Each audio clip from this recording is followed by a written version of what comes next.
Hello friends, welcome back to my channel. तो ये video है वेडनेसडे की, पिछले बुधवार की। और मैंने सिर धोया था तो हल्की फुल्की धूप आ रही थी, तो मैं हल्के से बाल मेरे सूख भी गए थे, तो मैं बस ऑयलिंग कर रही थी। ऊपर ऊपर से तेल लगा के मैं कंघी कर रही थी, क्योंकि बाल इलझ जाते हैं। और इसी वजह से मैंने ऑयलिंग की, ताकि ज़्यादा ना इलझे और ज़्यादा टूटे ना। लेकिन फिर भी मेरे बाल काफ़ी ज़्यादा टूट गए थे। और अभी मैं चोटी नहीं करूँगी, सिर्फ इसी तरीके से बांध लूँगी कंघी करके।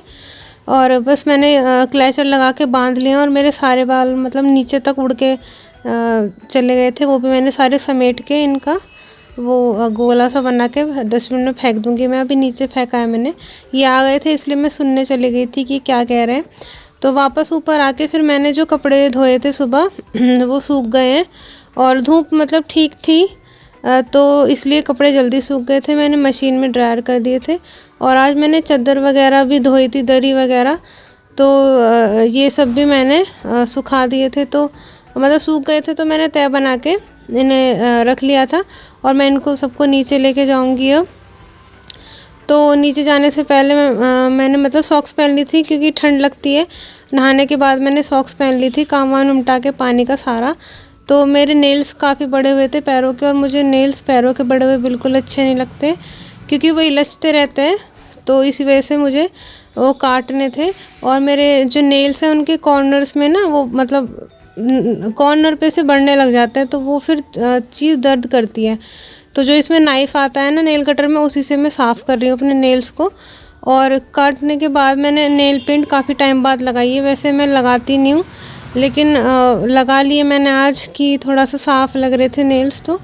और मैंने ये लेफ़्ट हैंड के भी नाखून थोड़े से बढ़ाए हुए थे, तो मैंने हाथ पे भी लगा लिए हैं। और फिर मैं नीचे आ गई थी, तो नीचे जो मैंने ये तख़्त है उसकी जो ये ब्लैंकेट धोया था, इस पे यही बिछा रहता है, तो मैंने इसे धो के, और ये सूख गया था, तो फिर मैंने इसको भी यहाँ पे बिछा दिया है। और ये ब्लैंकेट मतलब डबल बेड का है, तो इस पे थोड़ा सा बड़ा आता है, तो मैंने एक तरफ से इसको मोड़ दिया है और एक तरफ से लटका हुआ है इस तरीके से। तो यहाँ से तो ब्लैंकेट मैंने मतलब लगा दिया। और इधर पापा जी के कमरे में जो रज़ाई है, और उसका जो कवर था वो काफ़ी गंदा हो रहा था, मतलब क्या बोलते हैं, पीला पीला जो हो जाता है, वाइट कलर का कवर पे पीलापन बहुत जल्दी आ जाता है। तो वो कवर मैंने धोया था, वो भी सूख गया था। और अब मुझको इस रज़ाई को इस कवर के अंदर डालना था, तो थोड़ा सा मुश्किल काम होता है, क्योंकि मतलब रज़ाई के ना कोने पकड़ने थोड़े से मुश्किल हो जाते हैं, वो जल्दी से मिलते नहीं हैं, और फिर मतलब बहुत ज़्यादा मैसी सा हो जाता है। तो मैंने जैसे तैसे करके उसको मतलब कोने पकड़ पकड़ के डाल दिया था। और डालने के बाद मैं थोड़ा सेट कर रही थी, क्योंकि ऊपर नीचे हो गई थी, और रज़ाई बड़ी थी और कवर था हमारा छोटा। तो मैंने इस तरीके से मोड़ के अंदर बंद करके इस पे 2 सेफ्टी पिन से इसे बंद कर दिया है, ताकि जो रज़ाई है अंदर से वो ना निकले, क्योंकि वो जब निकली रहती है तो वो अच्छी नहीं लगती है देखने में भी, और फिर ओढ़ने में भी दिक्कत होती है। तो चादर तो धुली हुई थी, साफ़ थी, ज़्यादा दिन हुए नहीं थे, इसलिए मैंने चादर को बस संगवा के इस तरीके से। और फिर मैं ऊपर आ गई थी, क्योंकि खाना पीना सब बना चुकी थी मैं। तो मटर लाए थे, तो मैंने सोचा कि मटर छील के रख लेती हूँ, क्योंकि बार बार मटर छीलने में मतलब आलस आता है। तो मटर छिली रहती हैं तो कोई भी सब्ज़ी में यूज़ कर लेते हैं, और ज़्यादातर मैं हर सब्ज़ी में मटर डालती हूँ, क्योंकि मटर का फ्लेवर मुझे भी अच्छा लगता है। हर सब्ज़ी में, चाहे गोभी हो या गाजर हो, बैंगन हो, आलू टमाटर हो, हर सब्ज़ी में मतलब मटर चलती है मेरी। तो मैंने इसी तरीके से सारी मटर निकाल ली हैं। और मटर मतलब निकालना वैसे काफ़ी इंटरेस्टिंग काम है। और घर पे बहुत सारा लहसुन भी रखा है, तो मैं सोच रही हूँ कि एक दिन लहसुन को भी सारा निकाल लूँ, खोल के छील के, क्योंकि लहसुन छीलना भी बहुत मेहनत का काम है, आपको तो पता ही होगा। तो आज मैं बनाने जा रही हूँ सांभर, और उसके लिए मैंने लिया है लौकी, ये बैंगन और ये गाजर। और भी आप अपनी पसंद की कोई भी सब्ज़ी डाल सकते हैं। और साथ में हम डालेंगे ये हरड़ की दाल। तो चलिए शुरू करते हैं।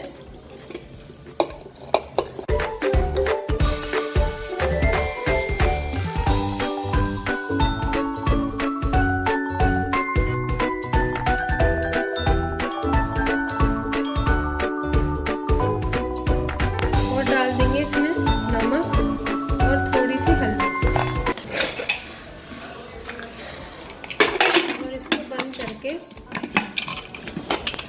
आने के बाद इसे मंदी मंदी आंच पे पकाएंगे ताकि सब्जियां बॉईल हो जाएं।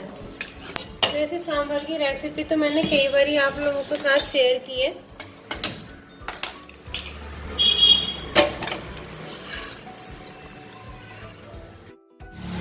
और साथ ही मैंने इमली भिगो के रख दी है। यह सब्जी गल चुकी है और मैंने इसको अच्छी तरीके से फोड़ लिया था, तो इस तरीके से बारीक कर लिया है मैंने। और सांभर छौंकने के लिए मैंने यहाँ टमाटर पीस लिया है, मतलब कद्दूकस कर लिया है। एक प्याज है और ये है इमली का पल्प का पानी, और ये है राई, लाल मिर्च, सूखी हुई करी पत्ता। तो चलिए हम अपने सांभर को छौंकने की तैयारी करते हैं। तो सबसे पहले मैंने गैस पे रखी है कढ़ाई और उसमें सरसों का तेल डाल दिया है मैंने। और सरसों का तेल जैसे गर्म हुआ है उसमें मैंने डाल दिए थोड़ा सा हींग और सूखी लाल मिर्च, और जो राई थी वो डाल दिया। और राई और उसके चटकते ही, लाल मिर्च के चटकते ही मैं इसमें डाल दूँगी प्याज। और प्याज, तेल काफ़ी गर्म था तो प्याज भी जल्दी गोल्डन ब्राउन हो गई थी। तो बस प्याज को गोल्डन ब्राउन होते मैंने इसमें करी पत्ता डाल दिए हैं, क्योंकि अगर शुरू में डाल देती तो वो काले हो जाते हैं। तो अभी थोड़े ग्रीन रहेंगे और दिखेंगे भी सब्जी में। और बस इसे पकने के बाद मैंने इसमें डाल दिया है टमाटर, नमक, हल्दी, मिर्च, कलर वाली मिर्च मतलब कश्मीरी लाल मिर्च, ढेर सारा सांभर मसाला और धनिया। इसको सबको डाल के मिक्स कर देंगे अच्छी तरीके से। और देखिए पानी छोड़ चुका है, तो मतलब तेल छोड़ चुका है मसाला। तो मैंने इसमें थोड़ा सा पहले डाला है, जो इमली का पानी था वो डाल दिया है। और हल्का सा इसे पका के फिर जो मैंने जो सब्ज़ी थी वो मैंने इसमें डाल दी है सारी। और इसको अच्छी तरीके से मिक्स कर देंगे मसाले के साथ। और यहाँ मैंने इसमें डाल दिया थोड़ा गरम मसाला, और मंदी आंच पे इसको थोड़ा खदकने देंगे। तो इस तरीके से अच्छी तरीके से मिक्स करके मैंने नमक वगैरह चेक करके और मैंने सब डाल दिया प्रॉपर्ली इसमें। और देखिए हमारा सांभर बिल्कुल ठीक था कंसिस्टेंसी उसकी। तो मैंने यहाँ धनिया डाल दिया। वैसे मुझे लगता है धनिया डलता तो नहीं है, बट मैंने धनिया डाल दिया, थोड़ा कलरफुल लगेगी सब्ज़ी इसलिए। तो सांभर हमारा बनके तैयार हो चुका है। और अब मुझे बनानी थी इडली की तैयारी करनी थी। तो यहाँ मैंने एक छोटे भगोने में लिए इडली, सूजी लिए। और सूजी में डाला है मैंने ये जो दही थी, दही को फेंट लिया है पानी डाल के। और उसी से मैं सूजी को भिगो रही हूँ ताकि इस जो इडली है हमारी वो सॉफ्ट बने। और खटास से जो फूली फूली भी बनती है, इसी वजह से थोड़ा 15-20 मिनट के लिए उसे फुला के रख देंगे।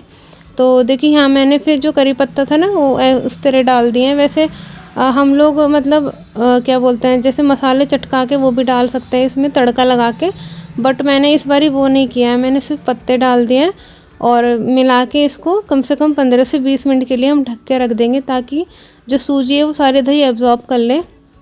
तो देखिए उसके बाद थोड़ी देर बाद मैंने देखा तो सूजी ने दही एब्जॉर्ब कर लिया और वो काफ़ी गाढ़ी भी हो गई है। तो इसमें थोड़ा सा पानी डाल देंगे जितना आपको चाहिए, जितना मतलब सूजी जो आपकी इडली का बैटर सही हो जाए, मतलब थोड़ी फ्लोइंग कंसिस्टेंसी में होना चाहिए। तो जितना मुझे इडली बनानी है उसके लिए मैंने अलग बर्तन में, कटोरी में थोड़ा सा बैटर ले लिया है। और सारे बैटर को हम नहीं ख़राब करते हैं एकदम से। तो यहाँ जो इडली स्टैंड था मेरा बिल्कुल न्यू था, पहली बारी मैं इडली बनाने जा रही हूँ उसमें। तो मैंने इसमें सरसों का तेल डाल लिया, आप रिफाइंड ऑयल भी यूज़ कर सकते हैं। तो सरसों का तेल डाल के ना मैंने सारा अच्छी तरीके से ये उंगली की हेल्प से सब में फैला लिया ताकि इडली हमारी आराम से बाहर निकल आए। तो मैंने उसमें डाल दिया इनो बैटर में और थोड़ा सा घुमा के एक ही डायरेक्शन में सारी इडली के जो स्पेस था सब में मैंने ये जो बैटर है फिल कर दिया है। और इसको फिल करने के बाद मैं इसे जिगजैग पोजीशन में लगा दूंगी ताकि जो ये छन्नी है, मतलब जो नीचे से होल दिख रहे हैं ये जिगजैग होने चाहिए ताकि सारी इडलियों को मतलब भाप मिल सके और अच्छी तरीके से फूल सके। तो यहाँ मैंने कुकर में पानी गर्म किया हुआ था पहले ही, उसमें मैंने इडली स्टैंड रख दिया और ऊपर से ढक्कन को ढक दिया है सीटी निकाल के। तो देखिए फ्रेंड्स हमारी इडली और सांभर बन के बिल्कुल रेडी है। आप लोगों को मेरी ये वीडियो कैसी लगी, आई होप अच्छी लगी हो। तो प्लीज़ वीडियो को लाइक करना और चैनल को सब्सक्राइब करना। मिलूंगी आपसे नेक्स्ट वीडियो में, तब तक के लिए take care and bye bye.